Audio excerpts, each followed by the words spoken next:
à la convocation de M. Damana Adia-Picas par la préfecture de police d'Abidjan. Le mardi 15 avril 2025, la préfecture de police d'Abidjan a servi à M. Damana Adia-Picas, deuxième vice-président du Conseil stratégique et politique du PPACI, le CSP, une convocation à se présenter le mercredi 16 avril au service des grandes enquêtes de la préfecture de police d'Abidjan, sans toutefois préciser le motif de cette convocation. Ce mercredi 16 avril 2025, notre camarade Damana Adia-Picas s'est présenté à la préfecture de police d'Abidjan, accompagné de son avocat, Maître Tapi Dakouri. Une forte délégation des dirigeants et militants du PPACI a fait le déplacement à la préfecture d'Abidjan pour soutenir notre camarade Damana Adia-Picas, deuxième vice-président du CSP. Cette délégation, conduite par le professeur Sébastien Dano-Djedje, président exécutif du parti, comprenait entre autres le ministre Hubert Oulay, deuxième vice-président du parti, Liabi Douayua, deuxième vice-président du CSP, l'honorable Tcheïde Jean Gervais, secrétaire général et porte-parole adjoint du parti, les ministres Vincent-Pierre Locrou et Georges Armand Ouignan, ainsi que 10 députés du groupe parlementaire PPACI, Madame Jeannette Koudou, vice-présidente de l'école du parti, et bien d'autres membres du secrétariat général. Recevant cette délégation, le chef du service enquête générale de la préfecture d'Abidjan, la préfecture de police d'Abidjan, a expliqué qu'ils ont été instruits par le procureur de la République de convoquer M. Damana Adia-Picas suite à une plainte pour diffamation du sieur Bamba Yakuba, qui fut porte-parole de la Commission électorale indépendante, CEI, lors de l'élection présidentielle d'octobre 2010. L'objet de la convocation, au dire du commissaire Fofana, chef du service, était d'auditionner M. Damana Adia-Picas afin de recueillir sa version des faits incriminés et en rendre compte au procureur de la République qui avait ordonné cette convocation. La délégation du PPACI, à sa demande, a été installée dans un bureau attenant à celui où devait se tenir l'audition, où l'audition s'est tenue de 11h45 à 17h30. Après cette longue et harassante séance d'audition, nous sommes rentrés à la maison avec notre camarade et attendons aujourd'hui la suite que le procureur voudra bien donner à cette affaire. Ce même jour du 16 avril, au moment même où le deuxième vice-président Damana Adia-Picas était en audition, M. Kobena Kwasi Adjoumani, porte-parole du RHDP, affirmait au cours d'une conférence de presse que M. Damana Adia-Picas avait été convoqué pour s'expliquer sur des propos qu'il aurait tenus à la fête de la Renaissance à Dabou le samedi 12 avril 2025. Le PPACI, tout en s'en tenant au motif officiel de la convocation de Damana Adia-Picas, est en droit de se poser des questions. Cependant, le PPACI se donnera le temps de réagir très bientôt à toute cette agitation du régime RHDP que traduisent les propos de leur porte-parole. Le PPACI espère seulement qu'en cette année électorale, le régime RHDP ne s'inscrira pas dans une manœuvre d'intimidation et de musellement du parti du président Laurent Gbagbo et de ses militants, dans le but inavoué de les empêcher de mener à bien, à terme, le combat démocratique engagé pour des élections inclusives et transparentes.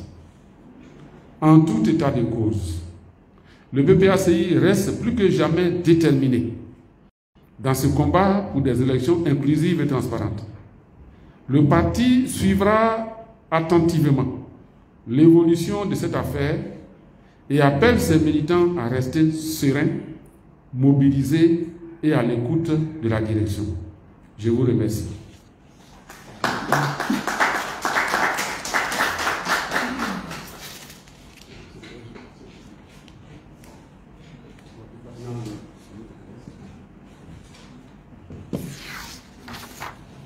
Voilà, nous allons passer maintenant la parole au deuxième vice-président du CSE, M. Damana Agafikas.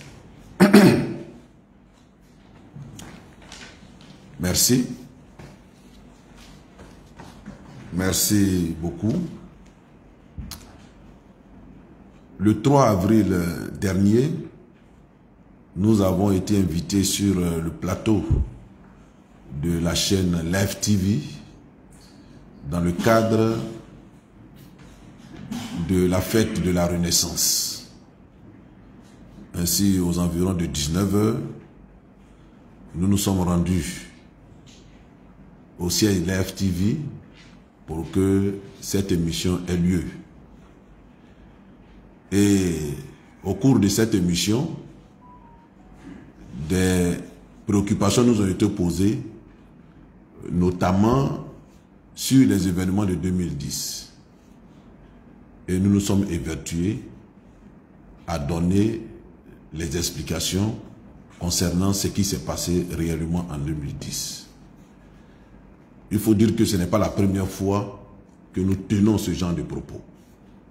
Nous avons été toujours constants depuis 2010-2011 sur les explications que nous donnons. C'est pourquoi nous avons été surpris, vraiment surpris, que ce soit maintenant, en 2025, alors que le débat a eu lieu vraiment en abondance. Nous avons été surpris que ce soit maintenant que M. Bamba Yakuba se sente diffamé. Et donc, suite à cette émission-là, il a déposé une plainte devant le procureur, une plainte en diffamation, disant que nous l'avons accusé de faux et les propos que nous avons tenus tendent à le livrer à la vindicte populaire et exposerait sa famille. Et c'est pourquoi nous avons été donc convoqués manu militari, parce qu'on n'a eu que 24 heures, nous avons été convoqués manu militari à la préfecture de police, à la direction des enquêtes générales. Effectivement, nous nous sommes rendus à cette convocation, malgré le délai très court qui nous a été donné. Nous avons bénéficié à cet effet de la solidarité, du soutien, de l'appui de toute la haute direction du parti, depuis le président du parti, en passant par le président exécutif, le secrétaire général, les responsables de la direction, les élus. En tout cas, le parti s'est mobilisé pour qu'ensemble nous allions répondre à cette convocation. Et nous sommes allés et on nous a demandé notre version des faits. Ce que je voulais dire concernant ces faits, c'est qu'il n'a nullement été question de diffamation. Nous avons expliqué ce qui s'est passé. Et ce qui s'est passé est simple. Vous savez, lorsque nous recueillons l'ensemble des votes, une fois que le scrutin est terminé, la commission électorale, la commission centrale, recueille l'ensemble des votes, des procès-verbaux avant la proclamation des résultats. Mais nous avons un mode opératoire que nous nous sommes librement fixés et qui doit régir le processus de proclamation des résultats. Et ce mode opératoire dit que, en aucun cas, un commissaire, fût-il le superviseur d'une région, ne peut proclamer de façon cavalière et unilatérale un résultat. Tout résultat qui doit être proclamé doit passer par la trame de la consolidation. Qu'est-ce que c'est que la consolidation? Comme je l'ai dit, la consolidation est une forme de séance plénière de la commission centrale. L'ensemble des 31 commissaires se réunissent donc et analysent les résultats. L'analyse consiste simplement à veiller à la conformité des chiffres qu'on annonce. Je veux dire quoi? Veiller à la conformité du nombre de votants, du nombre d'inscrits avec le nombre de votants, du nombre de suffrages exprimés à l'endroit de chaque candidat, des bulletins nuls, des bulletins blancs, voilà, avec le suffrage exprimé. De veiller à ce que les procès-verbaux ont été régulièrement signés par les représentants des candidats. Si cela n'a pas été fait, il faut le motiver. Voilà. De veiller aussi à ce que les élections se soient déroulées dans un environnement sécuritaire, paisible, voilà, dans le but de garantir l'intégrité et la sincérité du scrutin. Voilà. Donc, une fois que ça s'est fait, une fois que le débat a lieu sur ces faits-là, il y a un minimum de consensus qui se dégage. Et à partir du moment où le consensus est dégagé, le secrétariat, voilà, saisit le procès verbal, en distribue le procès verbal des résultats, en distribue copie à chaque commissaire, dont le porte-parole de la CEI, en l'occurrence en 2010, M. Bamba Yacouba, a charge pour lui d'aller les proclamer. Voilà. Voilà un peu le principe, si je peux le résumer ici. Mais qu'est-ce qui s'est passé dans les faits? Dans les faits, c'est que dès la clôture du scrutin, alors même que l'ensemble des commissaires n'avaient pas encore regagné le siège de la CEI pour participer à la plénière et donc à la consolidation, les résultats de la diaspora ont afflué. La diaspora, comme vous le savez, sont les élections qui ont lieu en dehors du territoire ivoirien. Et Bamba Yacouba a réceptionné tous les résultats de la diaspora. Et sans même que cela ne soit passé par la trame de la consolidation, sans que les commissaires n'aient eu connaissance de ces résultats de la diaspora, encore moins n'aient participé à leur analyse, il les a proclamés tels qu'il les a reçus. De façon unilatérale et de façon cavalière. C'était la première violation flagrante du mode opératoire. Deuxièmement, M. Bamba Yacouba, qui était le superviseur des élections en France,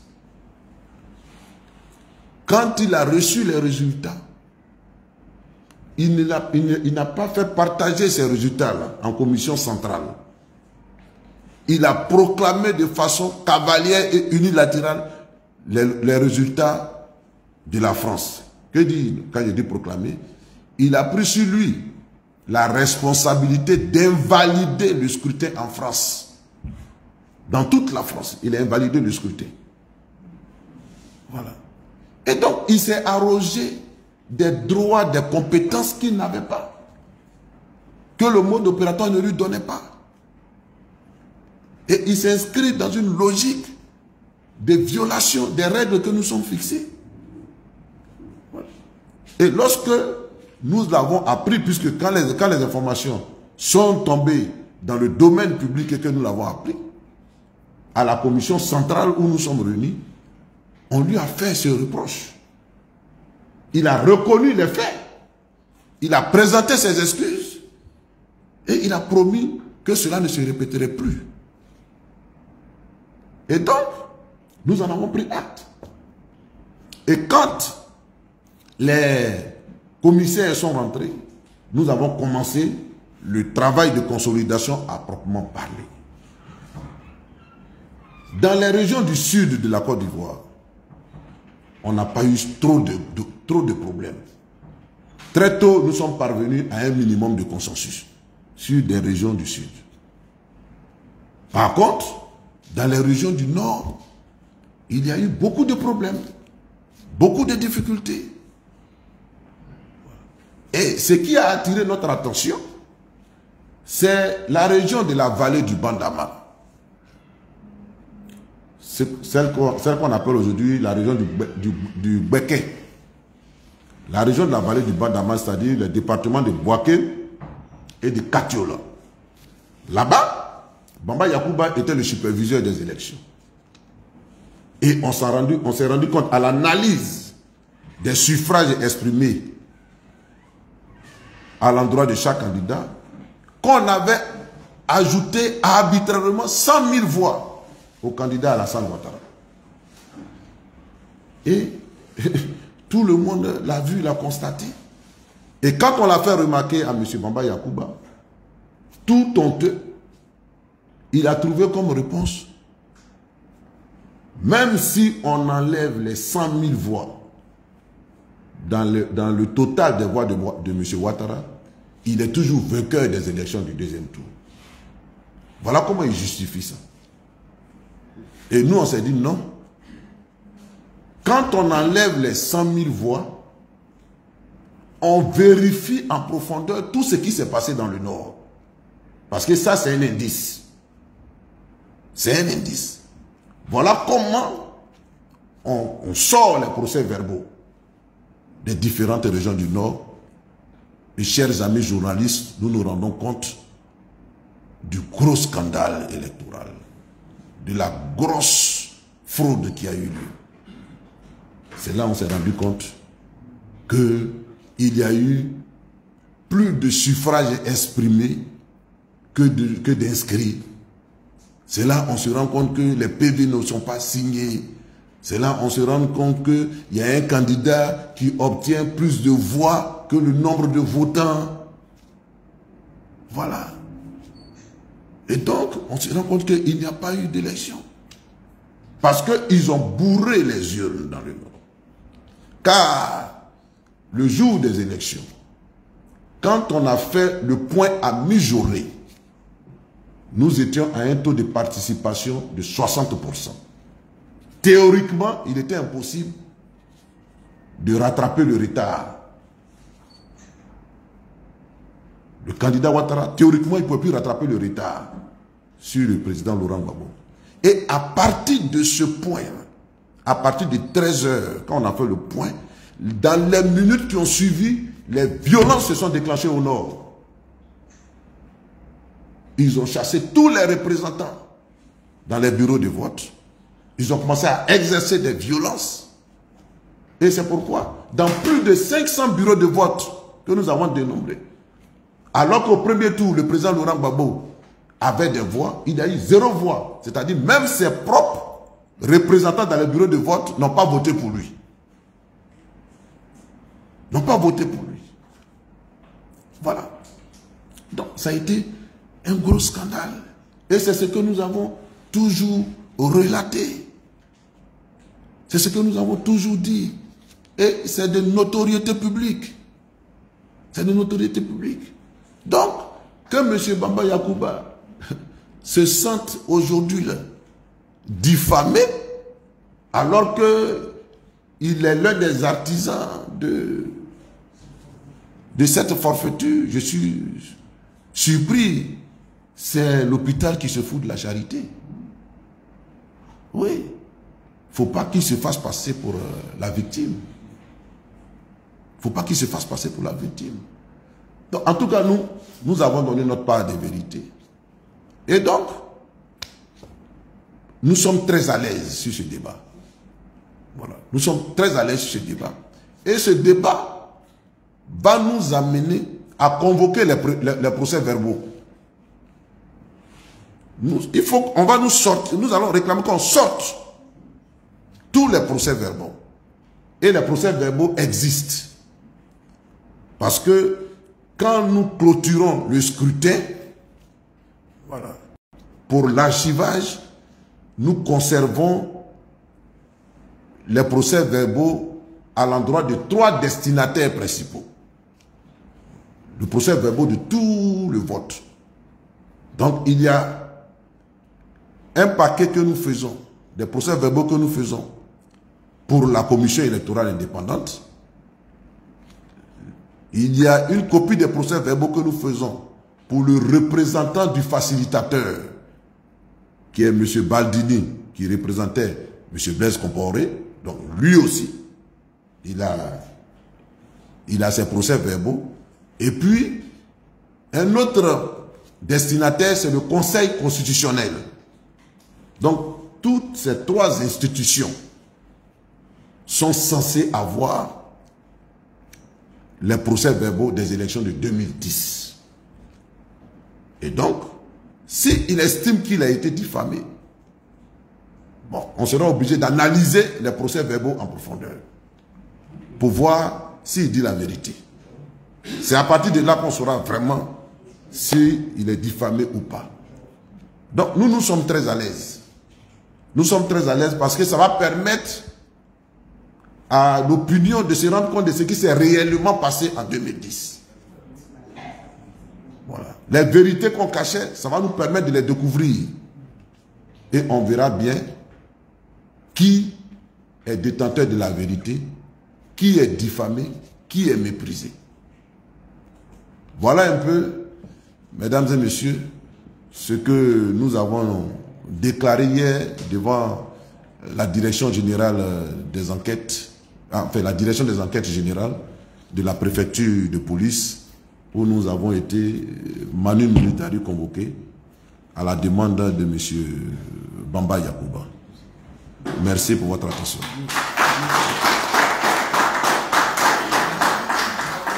Merci, M. Damasigas, deuxième vice-président du CSP. Nous allons à présent ouvrir.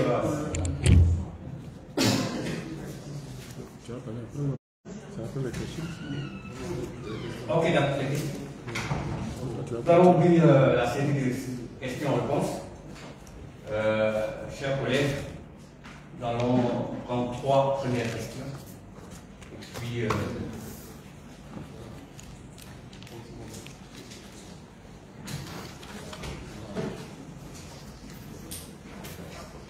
vous levez votre main, vous dites votre nom et l'organe pour lequel vous travaillez.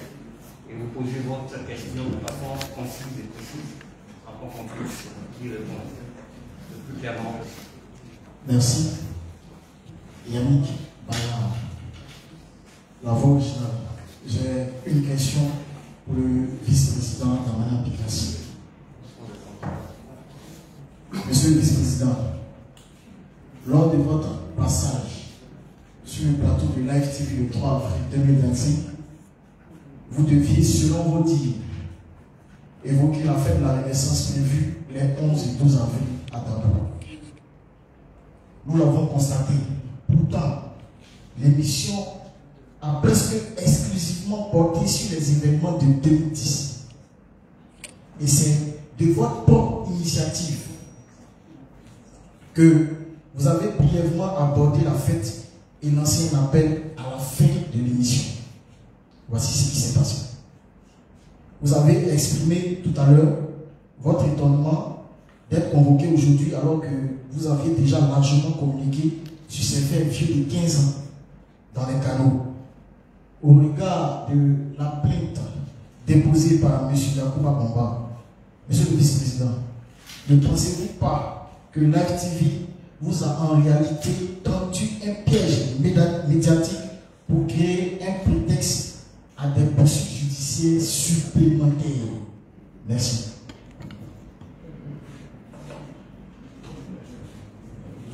Deuxième question. Il y en a? Il n'y en a pas. L'exposé a été assez clair. Bonsoir, petit bébé, journaliste à l'interne. Vous avez parlé tout à l'heure des procès verbaux de 2010. Aujourd'hui, est-ce qu'on peut savoir qui a la capacité de demander au Conseil constitutionnel, à la CEI ou au facilitateur de faire ressortir ces procès verbaux-là? Vous faites la lumière sur cette affaire.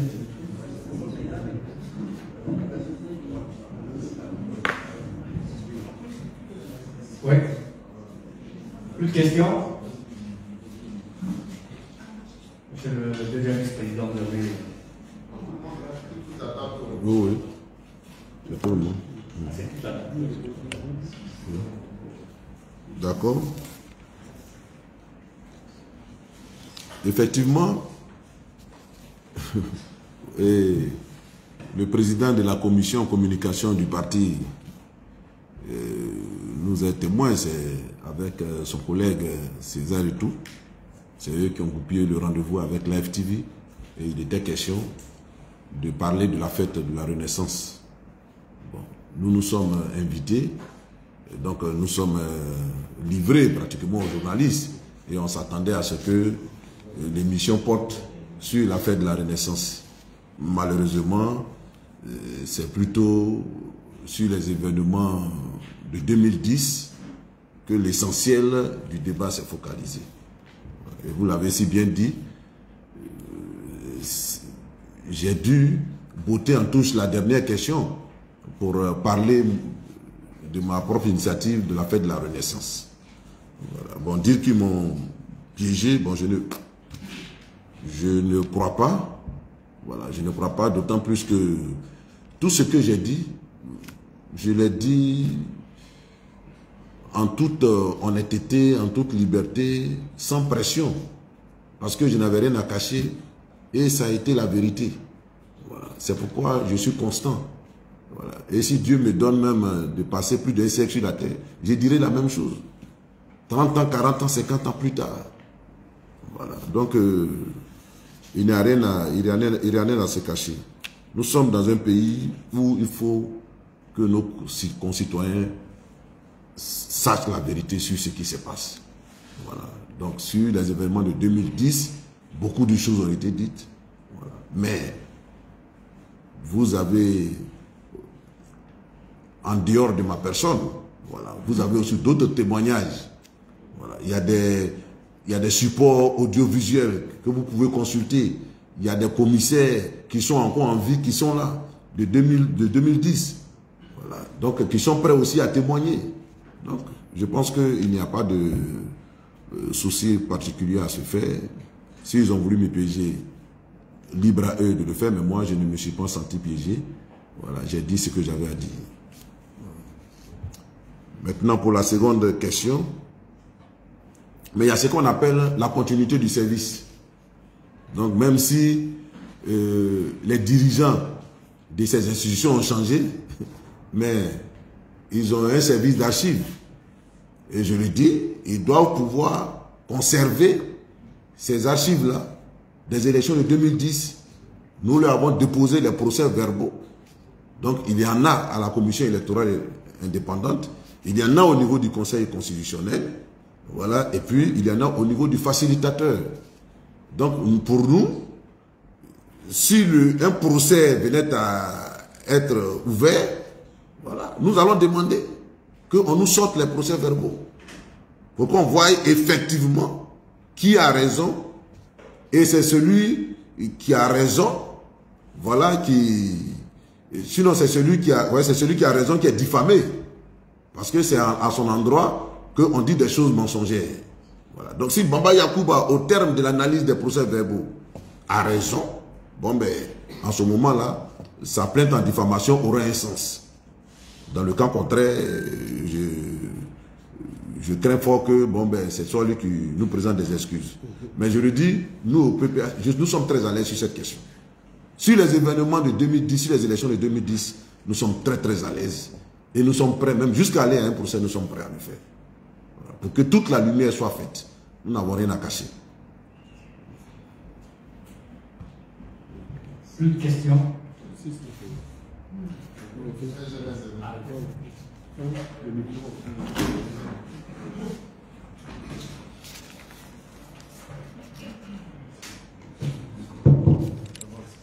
Oui, merci.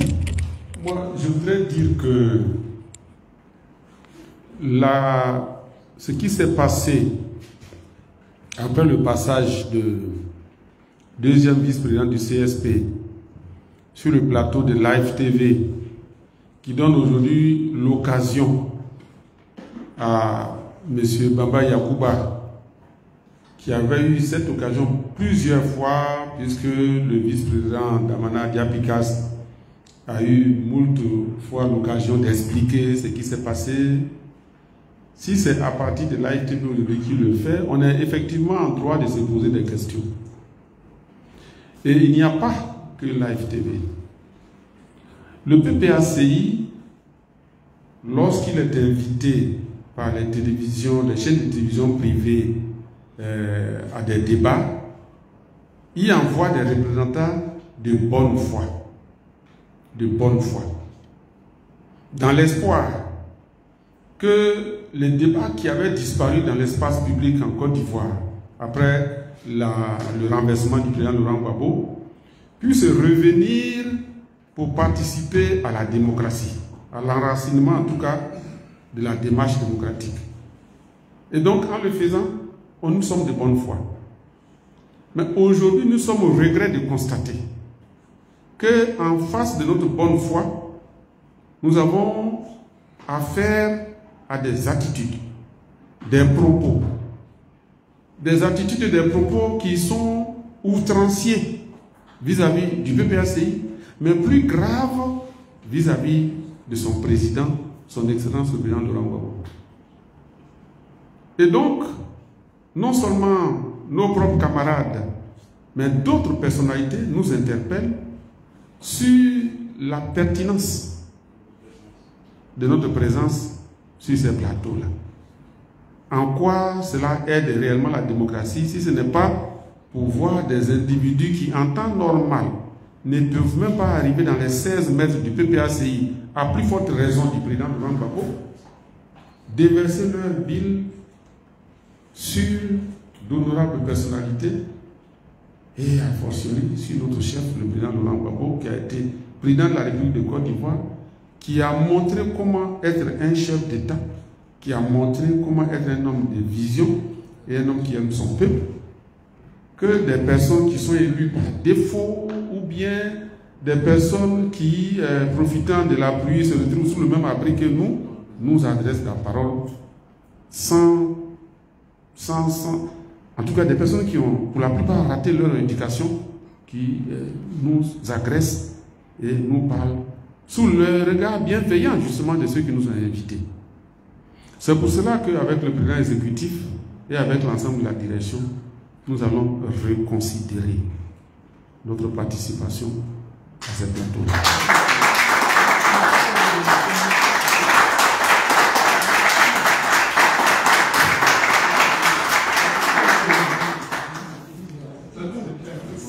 Merci, SG. Pour boucler cette importante conférence de presse, nous cédons le micro au président exécutif du PPACI, le professeur Sébastien Danabéki, pour donner le message du parti et le mot du fait.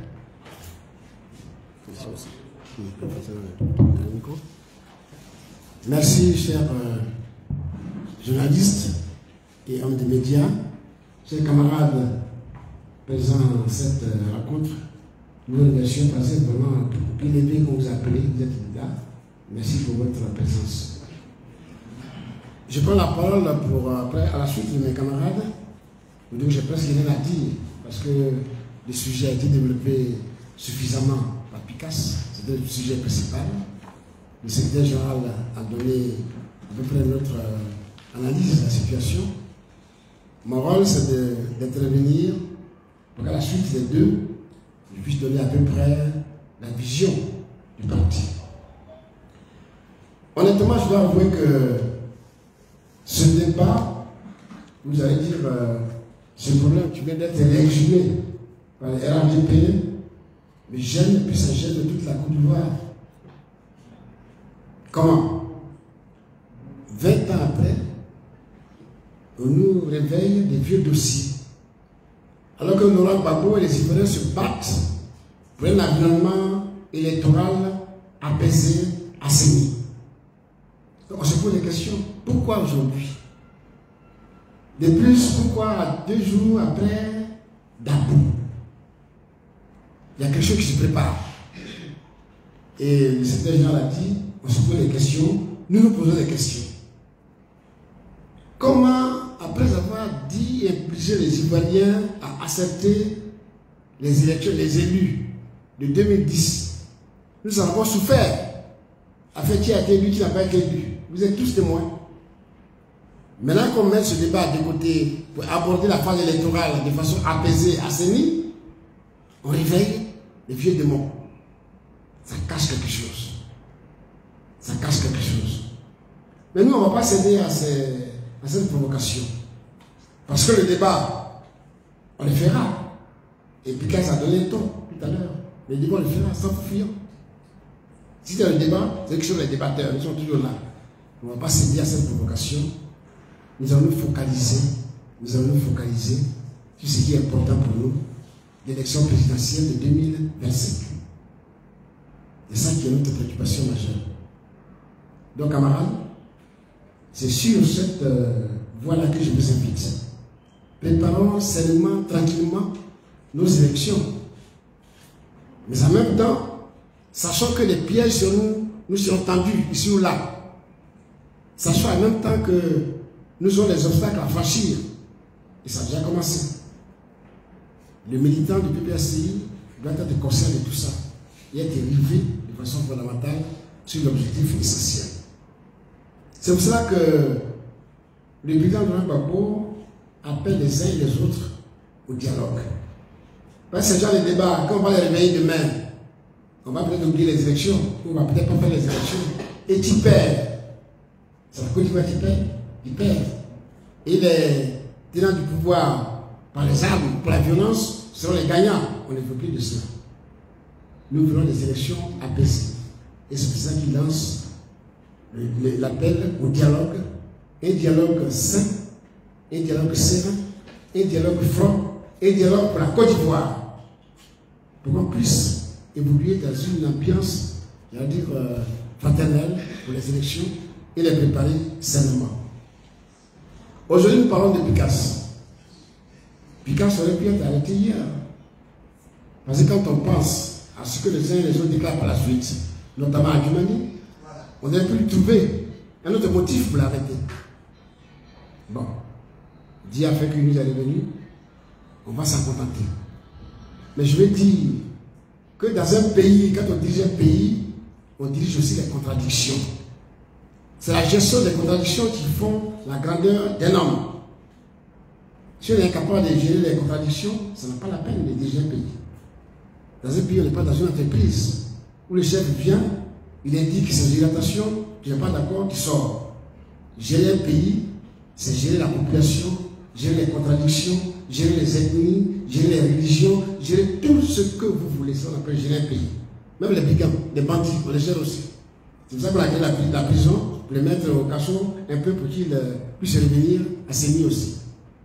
Donc, nous appelons le gouvernement à la sagesse pour que ce genre de problème soit réglé dans le dialogue et non dans la répression, non dans l'intimidation, non dans la terreur, non dans l'emprisonnement. Ce n'est pas bon pour les pays. Et le président de la République se bat pour ça. C'est pour cela qu'à son nom, je vais encore retirer ici que nous avons beaucoup de prisonniers d'opinion dans nos prisons. Il y en a beaucoup. Je citerai quelques-uns. Il y a Dessau Charles Rodel qui est en prison pour avoir osé dire que la vie est chère. Il y a Kipé Allemand, c'est bien son nom, qui est en prison pour avoir osé dire que la vie est chère. Et pourtant, la vie était chère et la vie est chère. Gala Kolobi, il est en prison. Pourquoi? pour avoir exprimé son opinion. Parce que les cyberactivistes, ils sont nombreux. Je cite que ces deux-là, des trois-là, ils sont nombreux. Nous demandons la libération de nos camarades. Nous demandons la libération de tous les prisonniers politiques. C'est pour ça que nous sommes là. Quand on appelle ça, on appelle Picasso, c'est pour mettre en prison. Donc nous demandons la libération de nos camarades, de tous les prisonniers politiques pro-Gbagbo, mais de tous les prisonniers politiques qui ne sont pas pro-Gbagbo, mais qui sont arrêtés pour leur opinion contradictoire. C'est ça que nous demandons pour la Côte d'Ivoire. Et avant la libération, comme ça n'est pas encore arrivé, nous demandons au minimum qu'on nous permette de rendre visite à nos camarades prisonniers. Là aussi, à plusieurs reprises, nous avons demandé à rendre visite aux camarades prisonniers. Ils n'ont jamais accepté. Les familles sont en détresse. Et même sont en détresse. Nous-mêmes, nous sommes angoissés avec eux. Et vous avez vu hier, il y a 2 jours, on nous a appris qu'il y avait eu une meute à la prison, à la Maca, appelée maintenant PPA, d'Abidjan. PPA. On ne sait pas ce que sont devenus les prisonniers. On ne sait pas ce que sont devenus les nôtres. Tout cela nous angoisse, nous inquiète. Qu'on nous permette de rendre visite à nos camarades. Mais nous demandons surtout leur libération, sans condition. Parce que ça fait longtemps qu'ils sont en prison. Pour des motifs purement politiques. Pour des motifs d'opinion. Voilà ce que nous demandons au gouvernement. Maintenant, concernant les élections, nous voulons des élections apaisées. Et ne nous ramenez pas en arrière. Aujourd'hui, nous sommes dans la situation des conditions d'élection apaisées. C'est ce que le président Gbagbo nous a dit hier à Dabou. Il avait dit à Malkori, il dit partout il passe. Nous aussi, nous le disons ici. Nous voulons des élections apaisées, des élections transparentes, des élections crédibles et inclusives. Parce qu'il n'est pas bon d'exclure un Ivoirien de la compétition électorale. Ce n'est pas bon. Hier, on nous a chanté sur tous les toits qu'on excluait des gens. Comment se fait-il qu'aujourd'hui, cette exclusion existe encore en Côte d'Ivoire, alors que pour nous, ça s'est dépassé. Donc, l'exclusion, nous la combattons. Nous demandons des élections inclusives. Voilà ce que nous demandons pour la Côte d'Ivoire. Voilà le message que je voulais passer pour la direction du parti, pour dire que nous condamnons ces méthodes, c'est-à-dire dictatoriales, des méthodes d'un autre âge qui consistent à emprisonner quelqu'un parce qu'il n'est pas du même avis que nous. Nous condamnons. Nous demandons la libération de nos prisonniers. Nous demandons au moins de rendre visite en attendant qu'on les libère. Nous demandons que l'environnement social, l'environnement électoral soit assaini pour qu'on puisse aller à des élections justes, transparentes, équitables, inclusives. Et nous demandons que la Côte d'Ivoire se mette ensemble pour aller à cette élection-là. Bon, avant cela, il est bon de vivre aujourd'hui un dialogue qui nous permettra de régler nos incompréhensions, qui nous permettra de régler nos contradictions et avoir un minimum de consensus pour qu'on puisse aller aux élections tous ensemble, sans stress, et que ces élections soient des élections apaisées. Encore une fois, c'est la vision du président de Gbagbo que nous, PPAC, nous soutenons, que nous encourageons et que nous allons soutenir. Mais retenez bien qu'aucune intimidation n'arrêtera le PPACI dans sa marche pour la reconquête du pouvoir d'État en 2025. Je vous remercie. La team, vous ne connaissez pas un éléphant vraiment courageux. Ils ont convoqué Damana Adjapikas. Mais à côté de ça, Adjoumani également a fait une vidéo. Et moi, hier, j'ai parlé de ça. Le ministre Adjoumani expliquait déjà pourquoi Damana Adjapikas avait été convoqué. Voilà donc quand on vous dit qu'une justice n'est pas indépendante. Damana Adjapikas est convoqué par le procureur via, n'est-ce pas, la police. Et derrière, c'est le RHDP. À travers son porte-parole qui dit ce que Damana Adjapikas a parlé au nom de la graine qui aurait poussé au Tchad, au Niger et au Mali et qui aurait été enfouie en Côte d'Ivoire, il doit nous expliquer c'est quelle graine. En fait, le RHDP n'a même pas pu s'accorder avec la justice. Eux, directement, ils ont trouvé bon de dire, écoutez, on nous parle d'une graine. Alors, il faut savoir de quelle graine on parle. Alors, comme c'est de la graine qu'on parle, on les envoie en justice. Ça veut dire que Le procureur est donc en train de mentir parce qu'apparemment il a reçu une instruction du RHDP pour convoquer Damana Adja Picasse pour qu'il explique pourquoi il parle de graines. Comme quoi, on n'a plus le droit de parler du Burkina, du Niger et du Mali, ou même des graines. Quelle est la graine qui a été enfuie? Mais c'est la graine du panafricanisme. On n'a plus donc le droit de se proclamer panafricain. Les Ivoiriens n'ont plus le droit de choisir s'ils veulent un président panafricain à un moment donné. Mais derrière, Damana Adja Picasse a décidé de relater les faits de manière douce. Parce que vous n'allez pas changer l'histoire. Monsieur Bamba Yakuba, tu ne vas pas changer l'histoire face aux contemporains, aux gens qui ont existé, aux gens qui ont vu, qui ont vécu la chose. Tu ne peux pas changer l'histoire face à ces gens-là. Ce qui vous fait mal et peur aujourd'hui, c'est la grande mobilisation qu'il y a eu à Dabou. On a bien décompté une marée humaine. On vous parle de plus de 30 000 personnes. 30 000 personnes qui se sont déplacées pour venir assister à cette mobilisation-là. Est-ce que vous comprenez? Quand on sait que cette mobilisation a été envoyée en forêt, derrière un cimetière, au milieu des palmeraie, tu ne peux pas avoir eu à faire quelque chose. Maintenant, on te dit ce que tu as fait et tu dis qu'on te diffame. C'est quoi une diffamation? Une diffamation, c'est mentir sur une personne alors que les faits n'existent même pas, ou alors la personne n'a pas eu à faire ce qu'on dit. Mais ce que le vice-président est en train de t'accuser ici, ce sont des trucs qui se sont passés. Nous avons même des vidéos. Ce sont des trucs qui ont eu lieu. Tu ne peux donc pas venir nous dire ici que c'est de la diffamation. Soit tu manques de sagesse, soit tu fais exprès pour distraire l'opinion publique, l'opinion nationale et internationale. Mais non, non, non, non, non. Vu que nous sommes les contemporains, on va continuer à raconter l'histoire et personne ne changera l'histoire.